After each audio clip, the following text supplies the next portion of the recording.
नमस्कार दोस्तों, स्वागत है आपका आपके अपने YouTube चैनल में। और मैं आज आपके लिए लेकर आया हूँ अनदर वीडियो।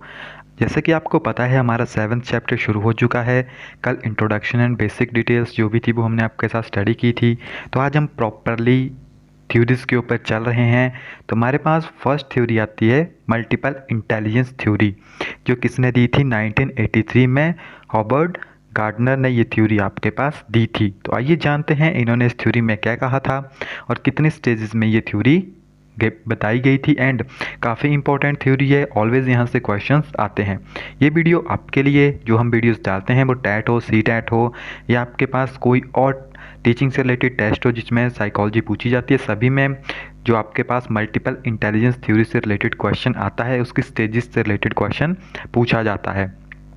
तो आपके पास सबसे फर्स्ट टर्म आती है कि थ्योरी किसने दी थी, हॉवर्ड गार्डनर ने। Okay, Howard Gardner propose the multiple dimensional और मल्टीपल इंटेलिजेंस थ्योरी। चाहे आप इसे मल्टीपल इंटेलिजेंस थ्योरी कह लें या मल्टीपल डायमेंशनल थ्योरी, दोनों की दोनों एक ही बात है। He stated that there was 7 different type of intelligence. इन्होंने कहा था कि 7 टाइप की डिफरेंट टाइप की ऑफ इंटेलिजेंस होती है, यानी इन्होंने 7 सब लेवल में से डिवाइड किया था, इस 7 लेवल में इन्हें डिवाइड किया था। इन द लास्ट या in the late 1990s Gardner added one new type of intelligence called its naturalist intelligence. Thus, the different type of intelligence according to Gardner are as the follow. सबसे पहले कितनी थी, 7 थी। फिर after some time उन्होंने उसमें एक और टर्म ऐड कर दी, दैट इज कॉल्ड नेचुरलिस्ट, यानी 8 टाइप। तो गार्डनर की कितनी टाइप्स हो गई, 8 टाइप आपके पास हो गई। तो सब देखिए यहाँ पे 8 टाइप जो है आपके पास गिवन है नेचुरलिस्ट तक। तो चलिए शुरू से देखते हैं कि कौन कौन सी टाइप है। फर्स्ट टाइप आती है हमारे पास लिंग्विस्टिक। अब लिंग्विस्टिक में क्या होता है, it involves sensitivity to spoken and written language. ये हमें सेंसिटिविटी से रिलेटेड है for spoken and written language, the ability to learn language and the capacity to use language to accomplish certain goals. Writers, poet, lawyers and speaker are among those that have high linguistic intelligence. अब linguistic हमारी जो intelligence है वो related sensitivity से। हम बोल रहे हैं, हम लिख रहे हैं, यानी the ability to learn language and capacity to use learn to accomplish certain goal. यानी लिंग्विस्टिक आपकी रिप्रेजेंट करती है आपके गोल्स को, आपकी रिटन लैंग्वेज को एंड आपकी बोलने की। जैसे राइटर हो गए, पोइट हो गए, लॉयर्स हो गए, स्पीकर्स हो गए। तो इनमें जो है सबसे ज़्यादा होती है लिंग्विस्टिक इंटेलिजेंस। ये क्वेश्चन आ सकता है कि राइटर्स में, पोइट में या लॉयर्स में किस टाइप की इंटेलिजेंस जो है प्रेजेंट होती है, तो वो होती है आपके पास लिंग्विस्टिक इंटेलिजेंस। नेक्स्ट है हमारे पास म्यूजिकल। अब म्यूजिकल यानी जो कि म्यूजिक में अपना ज़्यादा रोल देते हैं। It involve skills in the performance, composition and appreciation of musical pattern. यानी जो म्यूजिक से रिलेटेड है, musician and composer have this intelligence in abundance. तो ये तो आप नाम से याद रख सकते हैं, जो कि म्यूजिक से रिलेटेड है। नेक्स्ट आता है लॉजिकल एंड मैथमेटिकल। अब जो लॉजिकल एंड मैथमेटिकल है वो किस चीज़ से रिलेटेड है, it consist of the capacity to analyze problem logical, carry about mathematical operation and investigation issues scientifically. This dimension of intelligence is associated with scientific mathematical thinking. अब जो logical mathematic term है आपके पास, वो आपको यहाँ पे बात कर रही है मैथमेटिक टर्म की, क्योंकि आपने देखा होगा मैथ्स में हमेशा वर्ड यूज़ करते हैं let us suppose. Let us suppose it mean कि हम कोई चीज़ मान के चलते हैं। तो इसी तरह लॉजिकल मैथमेटिक्स यानी आपको वहाँ पे लॉजिक लगाना पड़ता है एंड उसका इन्वेस्टिगेशन करनी पड़ती है, उसके साइंटिफिक व्यूज़ को निकालना पड़ता है। So this dimension of intelligence is associated with scientific and mathematical skills, logical mathematic. Next आती है आपके पास spatial. It is potential to recognize and use the pattern of wide space and more confined area. Artists and designer have more of this dimension of intelligence. अब जो spatial आपके पास intelligence आएगी वो किस में आएगी, ये पोटेंशियल है किस चीज़ को, रिकोगनाइज यानी पहचानने का, use of the pattern of wide space and more confined area. ये आपके पास टर्म आती है आर्टिस्ट में, डिज़ाइनर्स में। एंड नेक्स्ट आपके पास आती है बॉडी काइनेस्टिक या काइनास्थेटिक्स। तो ये आपके पास रिलेटेड है मूवमेंट से, तो it is the ability to use mental ability to coordinate body movement. आपने देखा होगा किसी की बॉडी मूवमेंट कुछ ज़्यादा ही होती है, जैसे फॉर एग्जांपल जो काइनेस्थेटिक करते हैं यानी एक्सरसाइज वन टाइप ऑफ की, एंड जो आपके पास एथलीट्स हो गए, mental and physical activity are related, so the potential of using one's whole body or part of the body to solve problem is covered by this form of intelligence. Athletes and sports person have this form of intelligence in high measurement. जो bodily kinesthetics है आपके पास वो किस में होती है, sports person में and athletes में होती है। नेक्स्ट आता है इंट्रा पर्सनल। दो टर्म है हमारे पास, interpersonal and intrapersonal. तो सबसे पहले चलते हैं इंट्रा। इंट्रा आपको रिप्रेजेंट करती है विद इन और इंटर करती है outside. This is the capacity to understand oneself, यानी किसी को समझना या खुद को समझना, to appreciate one's own feeling, fear and motivation, and to be able to use such information to regulate our lives। तो ये बात आ गई कैपेसिटी की, to understand oneself, to appreciate own feelings, fears, motivation, and to be able to use such information to regulate our lives। Next आती है interperson. अब interperson क्या होगी, this is concern with the capacity to understand the intention, motivation and desire of other person.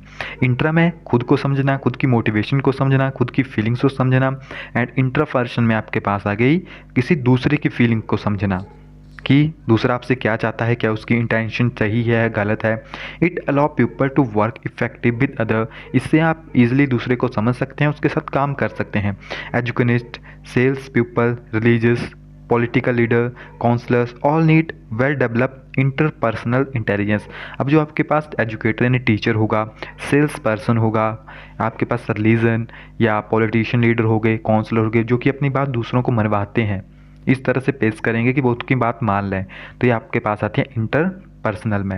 And next and last part आता है इसमें naturalist. अब naturalist क्या होगा, this is ability of recognize plants, animal and mineral. तो ये ability जो प्रकृति से रिलेटेड, इट मीन ये एबिलिटी होती है किसी चीज़ को पहचानने की, लाइक प्लांट्स हो गए, एनिमल हो गए या मिनरल हो गए। यहाँ पे टर्म आती है Gardner based this research on his students या studies of stranger across like. इन्होंने जो है अपनी रिसर्च की थी स्ट्रेंजर केसेस में, people who had lost mental abilities and improve other, people who excellent in one skill but not in other, and people who develop their skill in the absence of other। He considers that there must be multiple independent bit of intelligence that explain the stranger cases that is study. तो इन्होंने काफ़ी ज़्यादा strangers के ऊपर study की थी जो कि अपोजिट कंडीशन में है, फिर भी अपने आप को डेवलप कर रहे हैं। तो इनकी ये 7 स्टेजेस थी प्लस 1 इन्होंने बाद में की थी, तो टोटल 8 स्टेजेस आपके पास इनकी यहाँ पे हो जाती है। नेक्स्ट जो सेकंड थ्योरी हमारे पास आती है वो आती है रॉबर्ट स्टर्नबर्ग की। इनकी थ्योरी थी आपके पास process oriented theory, triarchic theory of intelligence. तो आइए जानते हैं इस थ्योरी में क्या बताया गया था। ही formulated the tri-hierarchic theory of intelligence in 1985। This theory was among the first to go against the psychometric approach to intelligence and take a more cognitive approaches।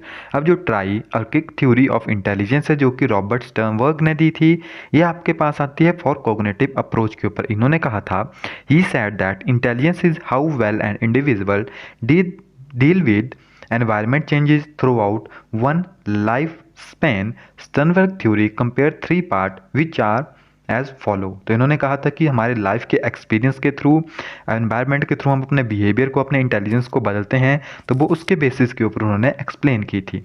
इन्होंने 3 पार्ट बताए थे। सबसे पहला था componential, this is associated with analytical giftedness which is helpful in being able to take a part problem and being able to see solution not see by those less gifted।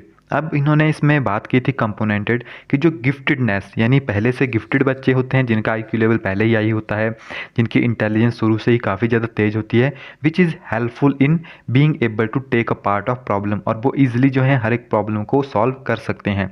And being able to see solution not see by those less gifted, बल्कि as compare to less gifted जो है वो easily solve नहीं कर पाएंगे। Next हमारे पास था experience, this deal with how well a task is perform with regarding to how family या फैमिलियर इट इज़।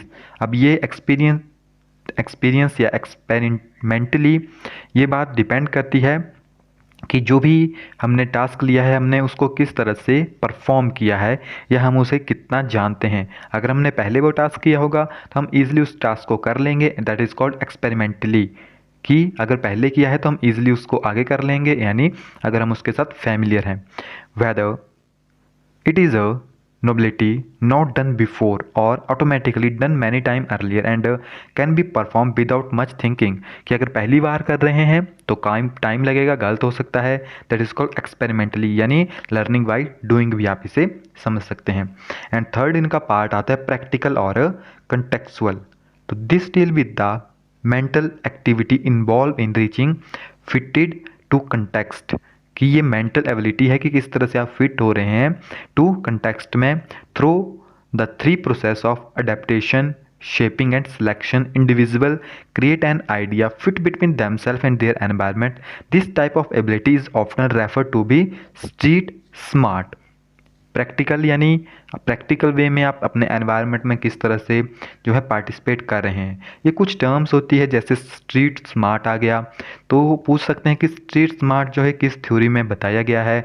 तो हो सकता है आपके पास यहाँ पे 3 ऑप्शन दिए हो, प्रैक्टिकल, कंटेक्चुअल से रिलेटेड दिया हो ऑप्शन, एक्सपीरियंस या एक्सपेरिमेंटल से, कंपोनेंटल से, या आपको थ्योरी का नाम दिया हो जैसे रॉबर्ट स्टर्नबर्ग की थ्योरी या ट्राई-आर्किक थ्योरी ऑफ इंटेलिजेंस। तो यहाँ से डायरेक्टली क्वेश्चन बन सकते हैं। तो ये बेसिक सी चीज़ें होती है जो कि हमेशा एग्ज़ाम में पूछी जाती है। यही रीज़न है कि साइकोलॉजी हमेशा टफ लगती है। तो इस वीडियो में हम इतना ही डिस्कस करेंगे, बाकी अभी काफ़ी ज़्यादा थ्योरीज हैं, उनको हम नेक्स्ट वीडियो में आपके साथ स्टडी करेंगे। सो मिलते हैं नेक्स्ट वीडियो में, तब तक के लिए thank you, have a nice day.